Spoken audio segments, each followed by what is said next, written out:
Peut-être connaissez-vous déjà l'histoire de Wall-E, ce petit robot errant seul sur une terre abandonnée par les hommes. Peut-être avez-vous été ému par la solitude de ce robot. Peut-être avez-vous vu quelque chose d'humain dans les allers-retours incessants du petit robot sur cette terre abandonnée de tous. C'est un peu cette histoire que je vais vous raconter.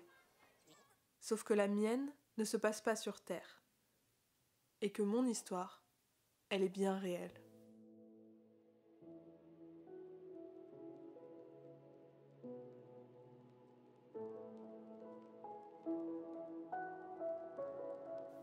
Nous sommes au début des années 2000. Depuis longtemps déjà, les scientifiques et particulièrement la NASA étudient le système solaire dans l'espoir d'y trouver une forme de vie extraterrestre. L'eau, particulièrement sous forme liquide, étant souvent synonyme de vie, les scientifiques passent au peigne fin la Voie lactée à la recherche d'une planète qui pourrait abriter l'eau et donc potentiellement la vie. À ce titre, la planète Mars intéresse particulièrement les scientifiques. Pas de doute, il n'y a pas d'eau sur Mars, encore moins liquide. Les conditions météorologiques ne le permettent pas. Mais les recherches s'accordent à dire que même si ce n'est plus le cas, il serait possible que la planète ait abrité de l'eau liquide il y a quelques milliards d'années. Pour étudier ça de plus près, la NASA décide de lancer une mission pour faire des analyses directement sur le sol martien. Le premier objectif de la mission, c'est de détecter par l'analyse des roches et du terrain de la planète certains minéraux qui pourraient démontrer la présence passée d'eau. L'étude de la planète Mars devrait aussi permettre d'affiner la précision des instruments d'observation envoyés en orbite autour de la planète. Pour cette mission, la NASA envoie un rover, c'est-à-dire un véhicule conçu pour explorer une autre planète. C'est ce véhicule tout-terrain qui va arpenter la planète Mars pour fournir les analyses nécessaires. Ce rover, il s'appelle Opportunity. Opportunity fait 1,50 m de haut, il a 6 roues et il pèse 185 kg. Il fonctionne grâce à plusieurs panneaux solaires, il a une caméra panoramique, des caméras de navigation, plusieurs spectromètres, une caméra microscopique et une meuleuse. Tous les instruments nécessaires pour les analyses sur place. C'est donc Opportunity qui sera chargé de poursuivre la découverte de la planète Mars. Le 8 juillet 2003, le rover est envoyé dans l'espace. Après un long voyage, le 25 janvier de l'année suivante, il atterrit sur Mars. Sur la planète, il y a déjà un autre rover. Il s'appelle Spirit, il a atterri 21 jours plus tôt sur Mars, et lui aussi a été envoyé par la NASA pour faire des analyses. C'est un peu le frère jumeau d'Opportunity. La mission d'Opportunity, OPI pour les intimes, doit durer 3 mois. Opportunity doit fonctionner 90 jours et parcourir 1100 mètres sur la planète. Alors pas de temps à perdre. Le rover commence tout de suite à prendre des photos et à analyser ses premières roches. Le 31 janvier, le petit rover se dégourdit enfin les jambes et commence l'exploration du cratère Eagle dans lequel il a atterri. Le temps passe et on est déjà le 22 mars quand le rover sort du cratère pour se rendre dans un autre cratère 600 mètres plus loin. Le voyage se poursuit. Sur son passage, le rover visite 2 petits cratères et arrive le 30 avril dans le cratère Endurance. Alors que son espérance de vie était estimée à 90 jours, cela fait déjà plus de 3 mois qu'il est sur Mars. À tout moment, Opportunity risque de cesser de fonctionner. Mais il n'en est rien. OPI continue sa course. Il enchaîne les explorations. Il part vers le sud de la planète, découvre la toute première météorite observée ailleurs que sur Terre, part en direction du cratère Victoria, et ainsi de suite. Assez vite, il répond à la question principale de la mission en confirmant la présence passée d'eau sur la planète. Malheureusement, en avril 2005, il s'enlise dans le sable d'une dune. Les scientifiques s'inquiètent. Ils ont peur qu'en essayant de le dégager, il s'enfonce encore plus. Il faut plus de 6 semaines de simulation sur Terre pour trouver la manœuvre la plus judicieuse à réaliser pour le dégager. Enfin, le 4 juin 2005, le rover se dégage du sable et reprend ses investigations. Le temps passe. Et des 90 jours de service et 1100 mètres d'exploration prévisionnelle, on passe à 1 an, 2 ans, 3 ans, puis 4, puis 5. Le petit rover semble résister à tout. jusqu'en 2007. En 2007, une tempête de sable s'annonce sur Mars. La tempête va être rude. Opportunity fonctionne avec des panneaux solaires, et si ces panneaux sont recouverts de sable, ils risquent de s'éteindre et de ne plus jamais se rallumer. Effectivement, la tempête fait rage. L'atmosphère s'épaissit. En l'absence de soleil, la température interne du robot commence à chuter.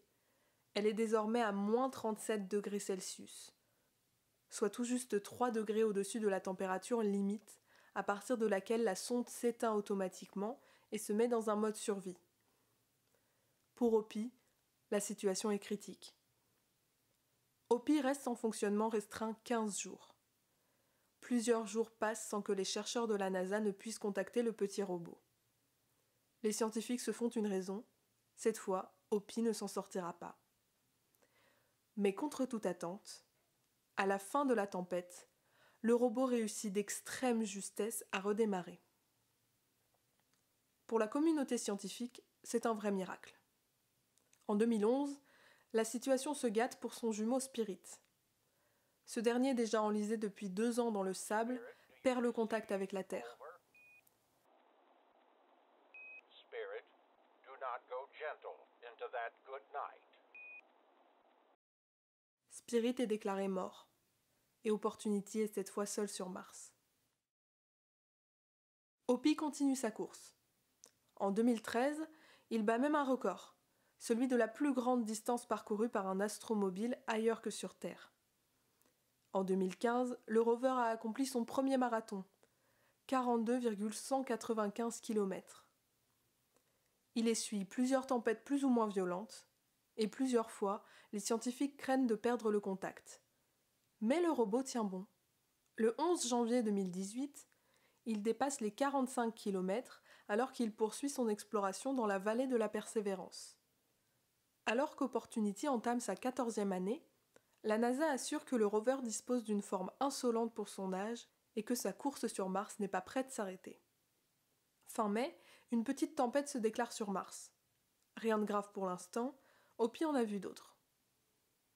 Mais début juin, la tempête s'intensifie très fortement.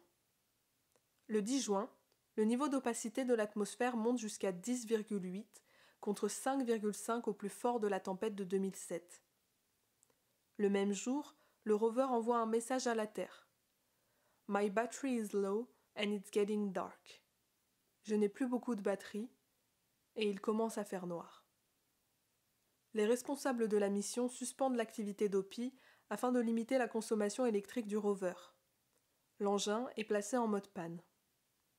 Le problème, c'est que même en mode panne, il a besoin d'un minimum d'énergie pour faire fonctionner les résistances qui maintiennent sa température. Si l'énergie dans les batteries du rover passe sous le seuil minimal nécessaire, il stoppera lui-même toute consommation électrique, au risque de ne plus pouvoir se réactiver. La tempête, qui s'étend sur une surface grande comme l'Amérique du Nord, pourrait se prolonger plusieurs semaines. Celle de 2007 avait duré 15 jours. En revanche, s'il survit à cet épisode, le vent aura nettoyé ses panneaux solaires, Opie pourra repartir de plus belle et peut-être même en meilleure forme. Le 4 août 2018, alors que la tempête diminue petit à petit, Opie est à la limite de l'arrêt complet. Il n'a plus qu'une horloge encore en fonction. La NASA tente de le réveiller, sans succès. Chaque jour, la NASA envoie au rover une sélection de morceaux de musique pour tenter de reprendre contact. Il écoute Space Oddity, puis Life on Mars de David Bowie, Here Comes the Sun des Beatles, mais rien n'y fait. Ces opérations restant infructueuses, la NASA annonce le 30 août 2018 une date limite aux tentatives. Elle se laisse un délai de 45 jours d'écoute active pour réactiver Opie. Après ce délai, il sera officiellement déclaré mort. Les jours passent et toujours pas de nouvelles du petit rover. Le 25 septembre, alors que le rover est toujours silencieux, il est photographié par une sonde en orbite autour de la planète. Les techniciens tentent toujours d'entrer en contact avec lui. La NASA se laisse plus de temps. Après plus de 1000 tentatives de réactiver le rover, la NASA annonce le 13 février leur dernière tentative. 13 février 2019, La NASA annonce dans une conférence de presse que le petit rover n'a pas répondu au dernier appel lancé. Opportunity, OP pour les intimes, est déclaré mort. Opportunity, le petit rover qui ne devait fonctionner que 3 mois, a survécu presque 15 ans sur Mars et a envoyé 15 panoramas et plus de 200 000 photos de la planète à la Terre. Grâce à OPI, la NASA a pu prouver la présence passée d'eau sur Mars et considérablement faire évoluer la connaissance de la planète. Il bat avec ses 15 ans de longévité le record de durée de vie pour un rover, le record du nombre de kilomètres parcourus ailleurs que sur Terre avec ses 45 km d'expédition et le record de distance parcourue en un jour. 7 ans après son frère jumeau Spirit, le petit robot s'est éteint. Sur le net, les messages pleuvent pour rendre un dernier hommage à ce courageux petit robot. Des centaines de milliers de personnes saluent le travail réalisé par ce rover pionnier à la longévité unique. À une époque où certains parlent de mission habitée sur Mars, peut-être que l'homme partira bientôt à la conquête de la planète, en gardant toujours en tête que s'il foule la terre ocre de Mars, c'est en partie grâce au courageux petit rover qui a arpenté pendant 15 ans les cratères et les dunes de la planète rouge. Peut-être même qu'au détour d'un cratère, un astronaute tombera sur le petit rover, qui attend depuis tant de jours que l'on vienne à sa rescousse. La dernière fois que le rover a appelé à la maison, c'était le 10 juin 2018. Son dernier message, c'était « My battery is low and it's getting dark ». Je n'ai plus beaucoup de batterie et il commence à faire noir.